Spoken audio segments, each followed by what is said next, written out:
नमस्कार, मैं प्रियंका। आप देख रहे हैं 4 पीएम। क्रॉस वोटिंग के बावजूद हार गया एनडीए का उम्मीदवार और बी सुदर्शन रेड्डी को 14% वोटों की बढ़त हासिल हुई है। जी हाँ, चौकी मस्त सच है। तो कैसे रातों रात उपराष्ट्रपति चुनावों के नतीजे पलट गए और भारतीय जनता पार्टी को सीधे सीधे 76 सांसदों की सीटों का वोटों का नुकसान हुआ है, आपको बताएंगे। लेकिन पहले कैसे कैंसिल हुए 15 वोटों ने अमित शाह की चाणक्य नीति को हिलाकर रख दिया है, आंकड़े देखिए। अगर आंकड़ों की बात की जाए तो आप जानते हैं कि एनडीए को सीधे सीधे 427 सांसदों का समर्थन प्राप्त है। इसमें बाहर से 25 जोड़ दिए जाएं तो संख्या बल हो जाता है 452 का।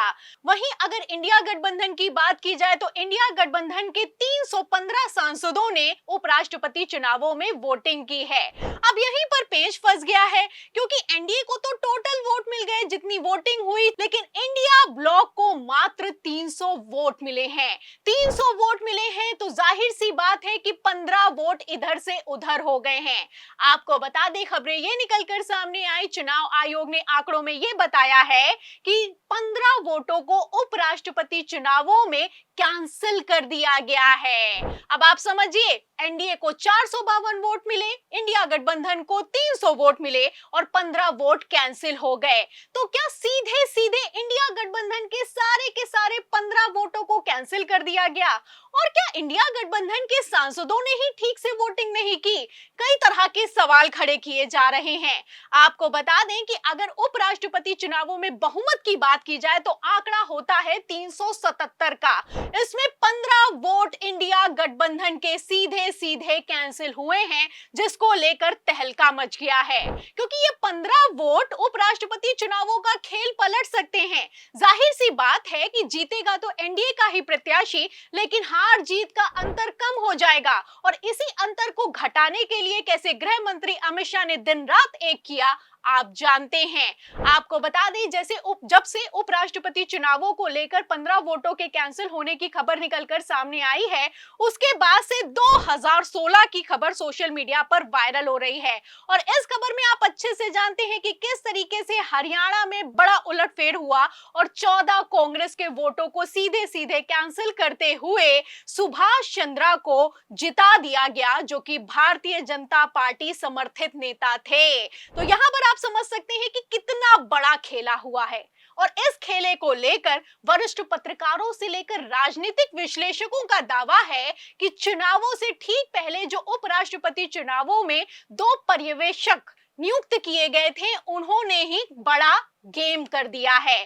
खबर भी आप देख सकते हैं, खबर भी मौजूद है। 21 अगस्त को खबर निकलकर सामने और इस खबर में साफ लिखा हुआ है कि उपराष्ट्रपति चुनावों के लिए 2 अतिरिक्त सचिव बनाए गए पर्यवेक्षक, चुनाव आयोग का बड़ा फैसला। तो चुनाव आयोग जब भी कोई चुनाव होने वाला है, इस तरह के बड़े फैसले क्यों लेता है और अतिरिक्त लोगों की नियुक्ति क्यों कर देता है? कई तरह के सवाल खड़े होते हैं। जब भी भारतीय जनता पार्टी कहीं पर फंसती है तो अतिरिक्त नियुक्तियां हो जाती हैं। और क्यों ये नियुक्तियां हो जाती हैं, इसी को लेकर वरिष्ठ पत्रकार हैं शकील अहमद, उन्होंने मौजूदा हालातों को देखते हुए पुख्ता सवाल खड़े किए हैं। वो ट्वीट करते हुए लिखते हैं कि 15 वोट अमान्य। उपराष्ट्रपति के चुनाव में इंडिया गठबंधन ने कहा था उसके 315 थे और पूरे आए। अब गिनती में कहा उसे 300 वोट मिले हैं, मतलब 15 जो अमान्य हुए वह सारे इंडिया गठबंधन के। हमने कल हरियाणा राज्यसभा के 2016 के चुनाव का जिक्र इसलिए किया था, जहां कांग्रेस के 14 वोट अमान्य करके उसके उम्मीदवार आर के आनंद को हरवा दिया गया। कहा था दूसरे पेन का इस्तेमाल किया गया।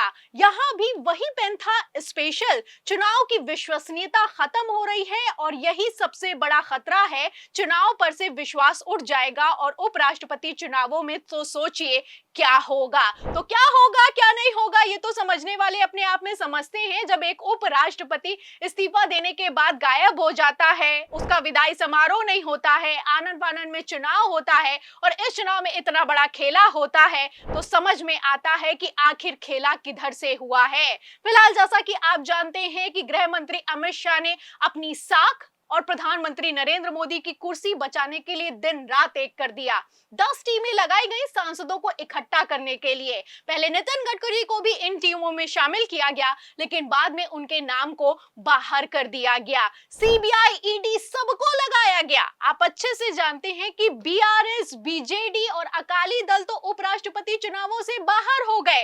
मतलब बीजेडी, नवीन पटनायक की पार्टी, जो कि खार खाए बैठी है अमित शाह से, प्रधानमंत्री नरेंद्र मोदी से, वो वोटिंग करने के लिए तैयार नहीं हुई। 7 सांसद बाहर हो गए। बीआरएस, जिनके मुखिया हैं केसीआर, उनकी बेटी के कविता को गिरफ्तार किया गया। इतना दबाव केसीआर पर बनाया गया, इतना दबाव बनाया गया कि जेल से रिहा होने के बाद कविता को पार्टी से एक्सपेल कर दिया गया, पहली बात। फिर बीआरएस के 4 सांसदों ने भी उपराष्ट्रपति चुनावों में वोटिंग नहीं की, तो इनको वोटिंग नहीं करने दी गई। प्रधानमंत्री नरेंद्र मोदी की तरफ से नवीन पटनायक को फोन लगाया गया। जब फोन लगाया गया तो दावा तो यह किया गया कि नवीन पटनायक से वोट करने, एनडीए के उम्मीदवार को सपोर्ट करने के लिए समर्थन मांगा जा रहा है, लेकिन बाद में असल खेला निकलकर सामने आया। जाहिर सी बात है कि प्रधानमंत्री नरेंद्र मोदी को नवीन पटनायक, केसीआर पर भरोसा नहीं था, इसलिए इनको वोटिंग से बाहर होने के लिए दबाव बनाया गया, क्योंकि अगर ये लोग वोटिंग करने आते तो क्रॉस वोटिंग हो सकती थी, पहली बात। और आप यहां पर देख सकते हैं कि किस तरीके से बीआरएस, बीजेडी को बाहर किया गया और जगन मोहन रेड्डी को जोड़ दिया गया। रातों रात जगन मोहन रेड्डी ने उपराष्ट्रपति चुनावों के ठीक पहले कह दिया कि हम एनडीए के उम्मीदवार सीपी राधाकृष्णन को सपोर्ट करते हैं। मतलब जो जगन मोहन रेड्डी नाराज हैं, भारतीय जनता पार्टी के खिलाफ हैं, नायडू को गिरफ्तार कर चुके हैं, वो जगन मोहन रेड्डी सीबीआई के सामने कमजोर पड़ गए। वो जगन मोहन रेड्डी 11 सांसदों के साथ एनडीए को सपोर्ट करने के लिए तैयार हो गए। तो इस पूरे खेल से आप अंदाजा लगा सकते हैं कि गृह मंत्री अमित शाह ने हार जीत के अंतर को घटाने के लिए कैसे खेले पर खेला किया। लगातार खेल हुआ और इस खेल के बीच 15 वोटों को कैंसिल कर दिया गया। जाहिर सी बात है कि चुनाव आयोग में हिम्मत नहीं है कि एनडीए के उम्मीदवार के वोटों को कैंसिल किया जाए। अरे जो चंडीगढ़ के एक छोटे से मेयर पद के चुनाव में खेला कर सकते हैं, कैमरे के सामने वोटों को कैंसिल कर सकते हैं, वो पीठ के पीछे क्या ही कर रहे होंगे, समझने वाले अपने आप में समझते हैं। फिलहाल अब क्रॉस वोटिंग तो हुई है। अब इस क्रॉस वोटिंग को रोकने के लिए गृह मंत्री अमित शाह ने क्या किया और कैसे खेल किया, कैसे टीमें लगाई, कैसे ईडी, सीबीआई को एक्टिव किया, आप इन एक-एक खबरों से अंदाजा लगा सकते हैं। अब उपराष्ट्रपति चुनाव तो संपन्न हो चुका है, लेकिन उपराष्ट्रपति चुनावों की अगर बात की जाए तो भारतीय जनता पार्टी को सीधे सीधे 76 वोटों का नुकसान हुआ है। 2022 से 2025 में स्थिति बदल चुकी है। अभी उपराष्ट्रपति चुनाव हुआ है और इस चुनाव में जिस तरीके से खेल हुआ है, ऐसे हालातों में बिहार के चुनावों में भारतीय जनता पार्टी का क्या होने वाला है, इस सवाल के जवाब में पूरी रिपोर्ट पर उपराष्ट्रपति चुनावों में कैंसिल हुए 15 वोटों पर आपकी क्या राय है? क्या चुनाव आयोग ने इसमें खेल किया है? जो भी आप सोचते हैं हमें कमेंट बॉक्स में जरूर लिखें। वीडियो को ज्यादा से ज्यादा शेयर करें, हमारे चैनल को लाइक करें, सब्सक्राइब करें, ज्वाइन करें। फिर मिलते हैं अगली खबर के साथ, तब तक के लिए धन्यवाद।